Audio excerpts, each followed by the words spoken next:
Good afternoon students. हम आज IMAT chapter 6 continue करेंगे, जो इसका टॉपिक रह गया था हमारा issue of material. Issue of material में बात करें हम, तो इसमें क्या होता है, in order to issue the material in various department. अब ऑर्डर जो है इशू कराने के लिए मटेरियल का various department, it is responsibility of the store keeper. ये स्टोर कीपर की रेस्पॉन्सिबिलिटी होती है to issue the material according to the properly maintained and unauthorised indent form. Properly maintained हो जो आपका मटेरियल इशू कराया जा रहा है, और ऑथराइज्ड इंडेंट फॉर्म, ऑथराइज तरीके से होना चाहिए। This form is called material issue requisition form. इसको मटेरियल इशू रिक्विजिशन फॉर्म कहा जाता है। सेकंड पॉइंट आता है the material issue requisition form is prepared in 2 copy.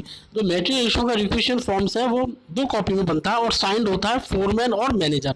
Foreman या मैनेजर के द्वारा ही साइन होता है। In this form the details of material demanded. इस फॉर्म में क्या होता है, मटेरियल की डिमांड की जाती है, कोड नंबर होता है, क्वांटिटी होता है, रेट होता है, price, page number of store ledger etcetera. Columns are made, column से बने होते हैं। तो इस तरह का ये आपका रिक्वेजिशन फॉर्म होता है, जो 2 कॉपी बनती हैं, मतलब फोरमैन और मैनेजर के द्वारा। बाकी इसमें आपको बताई दिया मैंने सब चीज़ें क्या क्या होती हैं, code number, quantity etcetera, page number, store, material कौन सा डिमांड है, ये सारी चीज़ें। तीसरा पॉइंट आता है हमारा both forms are send to the store keeper. दोनों फॉर्म जो है स्टोर कीपर को भेजे जाते हैं। The store keeper materialises the quantity by marketing it. अब स्टोर कीपर जो होता है मटेरियलाइज करता है क्वांटिटी, कितनी क्वांटिटी हमें उसको चाहिए मार्केट के हिसाब से, मार्केटिंग में मटेरियलाइज देखता है उसका क्या प्रोबेबिलिटी है, कितने चांसेस हैं मार्केट में मिलने के। फोर्थ पॉइंट है both the forms are then send to the material accounting division. दोनों फॉर्म जो है वो भेजे जाते हैं मटेरियल अकाउंटिंग डिवीजन को, which enter their price and quantity in the entry stock ledger. वो उसकी प्राइस और क्वांटिटी कितनी मंगाई अपने स्टॉक लेजर में एंट्री कर लेते हैं उसकी। फिफ्थ पॉइंट आता है a copy of material issue requisition forms remains with the stock ledger clerk. जो कॉपी होता है रिक्वेशन फॉर्म की, वो स्टॉक लेजर क्लर्क के पास ही रहती है हमेशा, remains, which provide the basis for the entry of issued section. जो प्रोवाइड करता है कि आपका इशूड सेक्शन है, जो एंट्री हुई है आपकी इसमें स्टॉक लेजर में अकाउंट में, कि आपकी अकाउंट स्टॉक लेजर अकाउंट में एंट्री हो गई है कि आपने ये मटेरियल इशू कराया है। By completion the balance section of the stock ledger account, जब आप कंप्लीट कर लेते हैं balance section stock ledger account का, new balance figure of quantity and cost etcetera mark. नई बैलेंस फिगर एक बन जाती है जिसमें क्वांटिटी और कॉस्ट आपकी मार्क कर ली जाती है। अ सेकंड कॉपी, 6 पॉइंट पढ़ रहा हूँ, a second copy of the material issue requisition form is sent to the foreman of the production department. Foreman of the production department को भेजी जाती है, who takes the basis of this and prepares the charge for the relevant production. जो उसको लेता है और prepare करता है चार्ज उसका, कि रिलेवेंट प्रोडक्शन ऑर्डर है जो जिसका मटेरियल इशू रिक्वेजिशन किया गया, प्रिपेयर किया गया है। देन आपका आता है इसमें, देन नेक्स्ट पॉइंट जो है वो आता है स्टोर रिकॉर्ड। स्टोर रिकॉर्ड का 2 types of records are created for receiving. 2 तरह के रिकॉर्ड हमारे किए जाते हैं क्रिएट रिसीविंग के लिए, इशूइंग और transferring material and other material to be store, which are called bin cards या stock cards and stock ledgers respectively, sequentially मतलब 1 by 1। तो हमारे जो स्टोर रिकॉर्ड जो होते हैं वो 2 तरीके के होते हैं, बिन कार्ड और स्टोर लेजर के रूप में। अब बिन कार्ड्स क्या होते हैं, bin card are kept in the store. Bin card जो है स्टोर में रखे जाते हैं itself while store ledgers are maintained by the store officer। जो स्टोर ऑफिसर है वो उसको स्टोर लेजर को मेंटेन करता है या कॉस्ट डिपार्टमेंट मेंटेन करता है। अब बिन कार्ड की हम बात करें, थोड़ा डिस्क्राइब करता हूँ मैं इसका क्या होता है। बिन card, we know that in the store rooms material and other items are placed in suitable bins। आपका जो स्टोर रूम होता है, या मटेरियल की बात करूँ, जो अदर आइटम वो आपके सूटेबल बिन में रहता है, ड्रॉवर और अदर एप्लीकेट प्लेसेस। तो आपका जो ये है आइटम जो होते हैं प्लेस अपने सूटेबल बिन में रखे जाते हैं, जो आपके होते हैं बिन कार्ड्स में, ड्रॉवर्स और अदर अप्रोप्रिएट प्लेसेस में। Some items are kept in stack. Stack मतलब चट्टे लगे होते हैं, उसके फॉर्म के रूप में होते हैं। And other kept in rack, rack बनी होती है, रैकों में रखे जाते हैं। Separate record of each type of material placed और अब बिन कार्ड। जो सेपरेट रिकॉर्ड है वो ईच टाइप के मटेरियल जो है वो प्लेस किए जाते हैं बिन कार्ड या स्टॉक कार्ड में, स्टॉक कार्ड में, on with the daily to date bin cards, तो आपका जिसमें कि आपका डेली डेट के हिसाब से बिन कार्ड्स रखे जाते हैं। The bin cards are also added where the material is placed, bin card भी एडिट किया जाता है जहाँ पर मटेरियल बनाया जाता है इन प्लेस ऑफ बिन और शेल्फ या शेल्फ के अलावा। Bin cards are not used for cost accounting, bin card जो होती है कॉस्ट अकाउंटिंग के लिए नहीं होती, it only inform the store keeper the remaining quantity of each item, ये सिर्फ इन्फॉर्म करता है स्टोर कीपर को कि रिमेनिंग क्वांटिटी कितनी बची हर आइटम की, which is available in the store, जो आपके स्टोर में अवेलेबल है।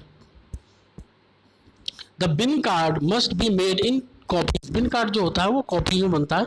One card is placed on the bin and which the material is placed and the other card is on the store keeper table.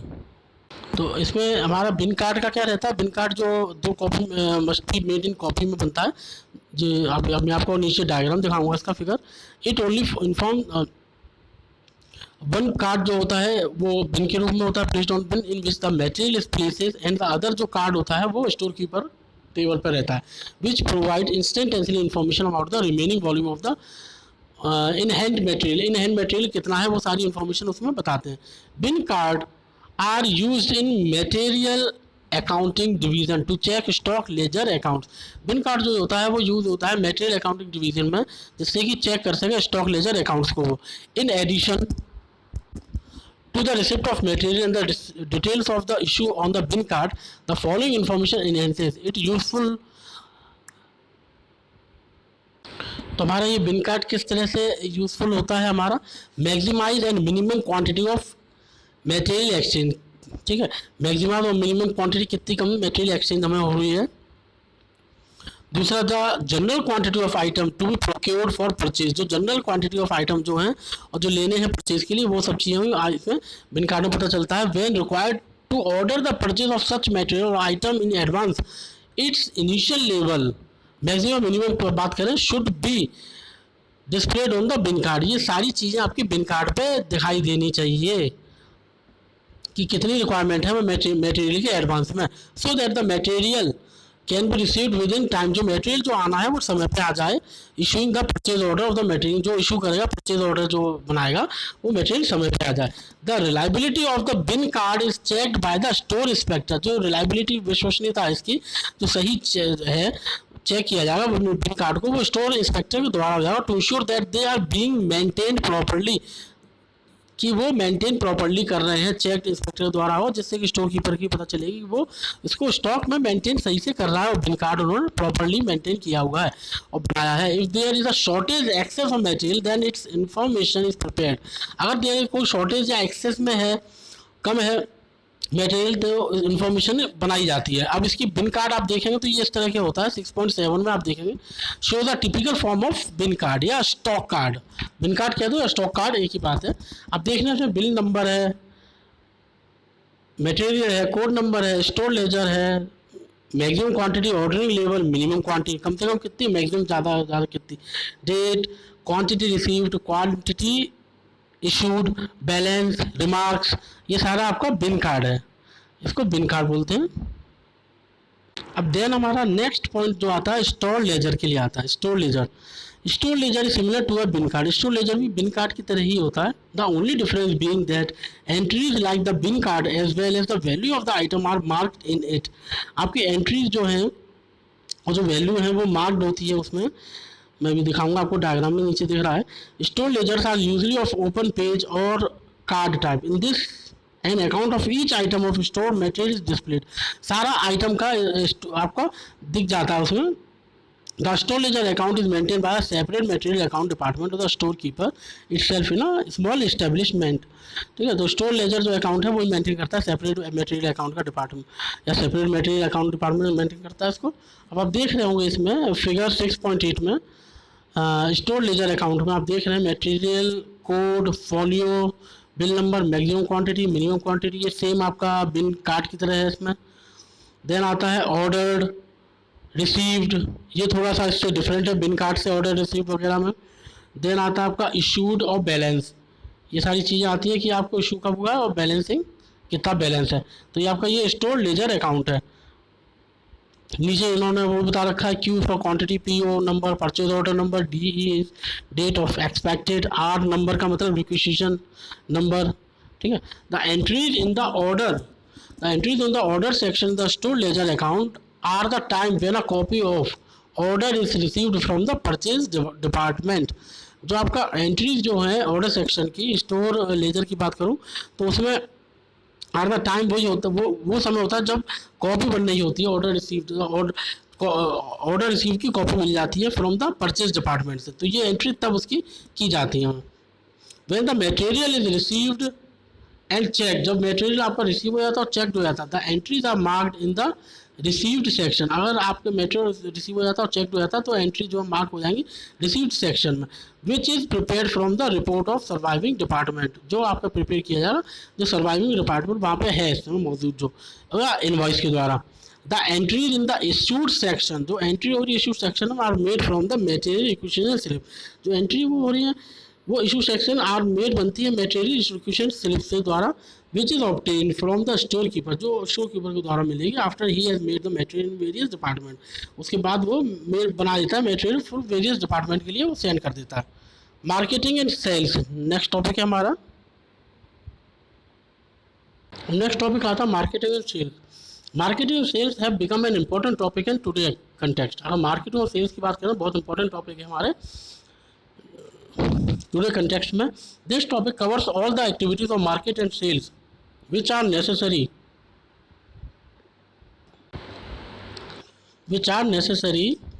for the purchase and sale of goods in the market। वो ज़रूरी है cell और purchase में market के लिए। Due to development expansion of marketing and sales, marketing और sale का development है, एक्सपेंशन भी हो रहा है। Industrialization technology advancement has happened so vigorously, इतनी तेज़ी से ये सब चीज़ें बढ़ रही हैं कि एडवांस में कि सारी चीज़ों का हमें रिक्वायरमेंट बहुत पड़ती है। Modern industrial revolution produce goods on large scale. अब मॉडर्न इंडस्ट्रियल रेवोल्यूशन की बात करूँ मैं तो गुड्स की जो है प्रोड्यूस कर रहे हैं लार्ज स्केल पे, due to which problems of their sale also arise. इसी कारण उनकी सेल भी बढ़ गई है। All the countries of the world have experienced the problem of marketing and selling of good. पूरी कंट्रीज़ की बात करूँ दुनिया में तो उनको एक अनुभव है जो प्रॉब्लम आती है मार्केटिंग और सेलिंग ऑफ गुड्स में, जो उनको कठिनाई आती है जीवन में। Thus, a topic like market research has emerged rapidly in the past years. Under this topic, it becomes necessary for the vendor या seller to do market research to find out how interested customers are। अब ये topic जो बात कर रहे हैं market research की, तो इसमें रैपिडली इंक्रीज़ हो रहा है। अब इस समय ये बहुत ज़रूरी हो गया वेंडर या सेलर के लिए कि मार्केट रिसर्च करें, कि उसमें ये फाइंड करें कि इंटरेस्टेड कस्टमर्स कौन कौन है, what changes are coming in their interest, उनके अंदर क्या क्या चेंजेस आए हैं जो उनका इंटरेस्ट क्रिएट करे, या अब क्या क्या इंटरेस्ट है उनको, किस चीज़ में इंटरेस्ट है। What kind of item they need, किस तरह के आइटम उनकी रिक्वायरमेंट है। For this purpose big companies create a separate marketing division. इन्हीं कारणों की वजह से कि बड़ी कंपनियां जो है वो सेपरेट मार्केटिंग डिवीज़न बनाती हैं। Whose aim is to do market, उनका एम ही है ये मार्केट करना।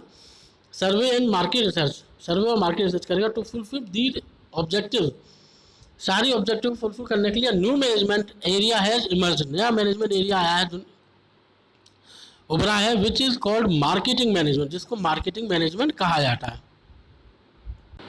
अब हम डेफिनेशन की बात करें तो हमारा मार्केटिंग मैनेजमेंट की क्या डेफिनेशन है।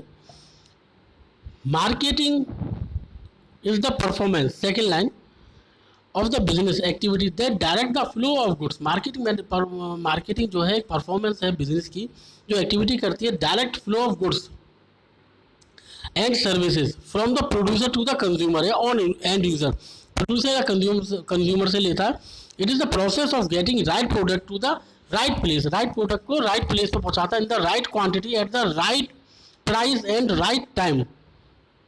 ये आपका मार्केटिंग मैनेजमेंट है। अब ये अलग अलग इसके वो हुए हैं जिन्होंने अलग अलग अदर वर्ड्स में बताया है, मार्केटिंग को डिफाइन किया है। इनकी बात करते हैं हम, जैसे कि विलियम जे.एस की, तो marketing the total system of interacting business activity design to plan करने के लिए, promote and distribute need satisfying products ठीक है, डिस्ट्रीब्यूट करेगा सेटिस्फाइंग प्रोडक्ट जो है, और sources to execute existing and potential consumers. Marketing starts with the identification of specific need on the part of consumer and ends with the satisfaction of that need. ठीक है, तो marketing हमारा जो है ना एक इंटरेक्शन है किसमें, एक्टिविटीज़ के बीच में या डिज़ाइन प्लान के बीच में, जिसमें किया जाए और प्रमोट किया जाए, डिस्ट्रीब्यूट किया जाए, प्रमोट करने का डिस्ट्रीब्यूट हो, जिसकी नीड सेटिस्फाई करे प्रोडक्ट को और सोर्सेज को टू एग्जिस्टिंग जो वहाँ पे हैं पोटेंशियल कंज्यूमर्स हमारे हुए। मार्केटिंग जो स्टार्ट हो रही है with identification of specific need, उनके आइडेंटिफिकेशन एक स्पेसिफिक नीड है on the part of consumer and with the satisfaction of that need, उनकी नीड के हिसाब से। अब नीड, वांट्स एंड डिमांड की बात करें हम, men demands and needs are the basic source of starting the marketing. Men की डिमांड और नीड जो होती है बेसिक सोर्स होती है स्टार्टिंग मार्केटिंग करने के लिए। Men's demand is food, men की डिमांड जो है फूड है, क्लोथ है, हाउस है, etcetera, which should remain constant during his life time. ये जिंदगी भर उसके साथ कांस्टेंट रहेंगी, ऐसी बनी रहेंगी जीवन भर। अपार्ट फ्रॉम दिस, इसके अलावा main needs entertainment, education, science and other. इसके अलावा बात करें तो मैन को ये भी चाहिए कि इंटरटेनमेंट हो, एजुकेशन हो, साइंस हो, अदर सर्विसेज कॉमन जो होती हैं वैसी चीज़ें भी होनी चाहिए। Human needs are met on priority basis, human की नीड्स जो होती हैं वो प्रायोरिटी बेसिस पर चलती हैं। Difference between markets and marketing, markets और मार्केटिंग में क्या डिफरेंस है। अब मार्केट की बात करें तो market is covered place in which possible exchange takes place. Market एक ऐसा है कवर प्लेस है जहाँ पॉसिबल एक्सचेंज टेक्स प्लेस, ज़्यादा से ज़्यादा एक्सचेंज आपको मिल सकते हैं, बहुत ज़्यादा अवसर मिलेंगे। All types of potential consumers come to the market, हर तरह के जो इच्छुक रखते हैं, जो उनके अंदर इच्छा रखते हैं कुछ करने की, कंज्यूमर लेने वाले, तो वो मार्केट जाते हैं टू फुलफिल देयर डिमांड, अपनी डिमांड करने के लिए, जिनकी इच्छाएं होती है कुछ ना कुछ नई नई परचेज करने की, तो वो मार्केट जाते हैं थ्रू एक्सचेंज। कुछ देखिए मतलब सामान लिया और एक्सचेंज मतलब यहाँ पर उन्होंने उसका पेमेंट दिया। The size of the product is based on the number of individual in which they come to the market. Market का जो साइज देखा जाए वो उस पर डिपेंड करता है इंडिविजुअल की किस मार्केट में वो जा रहे हैं। And fulfil there desired requirement, जहाँ पे उनकी जो इच्छा है वो पूरी हो जाए, पूर्ति हो जाए, जो उनको परचेज करना है। They also have the sources of exchanges with which they meet their demand, जहाँ पे वो अपने सोर्सेज को भी एक्सचेंज कर लेते हैं, जहाँ पे उनकी मीट करते हैं डिमांड, जहाँ पे उनकी डिमांड होती है। कहीं कहीं ऐसा भी होता है कि यहाँ पे एक्सचेंज का मतलब यहाँ पे ये भी है कि एक आइटम को वो दें, उसके एक्सचेंज में दूसरा ले और बाकी जो बैलेंस पेमेंट है वो कर दें। अब from the economic view of point हम देखें तो the market is a place where buyer and seller gather and do business, जहाँ पे मार्केट ऐसी जगह है जहाँ बायर और सेलर दोनों एक जगह इकट्ठे होते हैं और बिजनेस करते हैं। From the point of view marketers, the seller are the people who promote the industry. अगर पॉइंट ऑफ व्यू मार्केटर की बात करें तो सेलर वो होता है, वो इंसान होते हैं जो प्रमोट करते हैं इंडस्ट्री को। And the buyers are the people who promote the market, और बायर्स वो होते हैं जो प्रमोट करते हैं मार्केट को। From the point of view of business people, the market has many meaning which are made by the consumer group. अगर point of view business people की बात करें हम तो आपका मार्केट में काफ़ी मीनिंग है जो आपका कंज्यूमर ग्रुप बनाता है। एक कंज्यूमर का ग्रुप होता है सच एज कंज्यूमर मार्केट हो जाता है, प्रोडक्ट मार्केट, एग्जीबिशन मार्केट और जोग्राफिकल मार्केट। अब नेक्स्ट हम मार्केटिंग की अगर बात करें डिफरेंस क्या है। From the concept of market and marketing it is known that both subjects are similar to revolving circle on an orbit. किसी ऑर्बिट पे आप ऐसे रिवॉल्व घूमें तो वो उसी तरह से आपका ये सिमिलर है कि मार्केट और marketing. Marketing means that the activities of human being, human being की एक्टिविटी क्या है, which are related to the market, वही रिलेट करती है मार्केट को। And fulfil the needs and demands of human being, और फुलफिल करता है, पूर्ति करता है ह्यूमन बीइंग की जो भी उसकी डिमांड है। तो मार्केटिंग भी मार्केट से ही पैदा होता है और ह्यूमन बीइंग पर डिपेंड करता है कि ह्यूमन बीइंग की रिक्वायरमेंट क्या है, तभी आपकी मार्केटिंग हो पाएगी। After becoming familiar with the concept of market marketing we can again define marketing on the basis the marketing is a human activity, okay, reflected its demand and needs. Marketing जो है human activity है जो reflect करती है its demand and needs. Function of marketing management क्या क्या है हमारे। In the market the same type of product is sold with many brand name. अगर मार्केट की बात करें हम तो एक ही टाइप का प्रोडक्ट है, वो बिकता है अलग अलग ब्रांड नेम से। The producer has to complete with all other products, तो प्रोड्यूसर है वो कंप्लीट करता है सारे प्रोडक्ट्स को। Therefore new market and new technology have to be discover to sell the product. अब इसलिए नई मार्केट और नई टेक्नोलॉजी डिस्कवर की जा रही है जिससे कि प्रोडक्ट सेल हो। अब इन सब चीज़ों का the main function of marketing management are as follows. कौन कौन से होते हैं हमारे? To find the type and standard of the product, type देखें और स्टैंडर्ड क्या है प्रोडक्ट का ये देखना चाहिए। To find the cheapest and suitable method for distribution of the product, आप चीपेस्ट और सूटेबल मेथड होना चाहिए जिसमें डिस्ट्रीब्यूट कर सको आप प्रोडक्ट को। To evaluate the demand of the product for different market, evaluation भी करना चाहिए डिमांड ऑफ प्रोडक्ट कितनी है फॉर डिफरेंट मार्केट्स में, अलग अलग मार्केट्स में। To study the policies of other producers, आपको स्टडी ये भी करनी चाहिए पॉलिसीज क्या क्या है अदर प्रोड्यूसर्स की। Discovery technique to increase product sales, आपको ये भी डिस्कवरी करनी चाहिए कि आपका प्रोडक्ट सेल हो, सच एज एडवर्टाइजमेंट एक्सेट्रा, ऐसा इस तरह से आपका प्रोडक्ट ज़्यादा से ज़्यादा सेल हो। Cheap and attractive packaging, cheap सस्ते और अट्रैक्टिव पैकेजिंग में भी आपको करना चाहिए जिससे कि मार्केटिंग आपकी अच्छी हो। Coordination with sales and production policy, coordination करना चाहिए सेल्स और प्रोडक्शन जो पॉलिसी है उनको भी करना चाहिए। ऐसे ही आपके काफ़ी पॉइंट्स हैं। 10th पॉइंट पढ़ता हूँ, मैनेजिंग सेल्स पर्सनल। आप सेल्स को भी अगर ले मैनेज करें तो पर्सनली एक बार करके देखें जिससे कि आप डिपेंड ना हो किसी पे। Setting sales goods goals according to regions, region के हिसाब से आपको उद्देश्य रखना चाहिए कि हमें किस तरह सेटिंग रखनी है या उनका कॉस्टिंग रखनी है। जो रीजन है उस रीजन में लोग जो रह रहे हैं वहाँ के वो कैसे हैं, उस आइटम को परचेज कर पाएंगे नहीं कर पाएंगे, तो अकॉर्डिंग टू रीजन आपको उसकी क्वालिटी क्वांटिटी कॉस्टिंग ये सब चीज़ें सेट करनी पड़ती हैं। इन शॉर्ट अगर बात करूँ it can be said that market survey and market research should be done to make maximum use of market. अब ये शॉर्ट की बात करें तो मार्केट सर्वे या मार्केट रिसर्च की बात करूँ तो मैक्सिमम यूज है मार्केट का हमारा। This method is not only beneficial for the company, ये मेथड जो है बेनिफिशियल नहीं है कंपनी के लिए but it is equally beneficial for the society, society के लिए भी उतना ही बेनिफिशियल है। फिर आता है आपका नेक्स्ट टॉपिक हम पढ़ेंगे objective of marketing management next class में।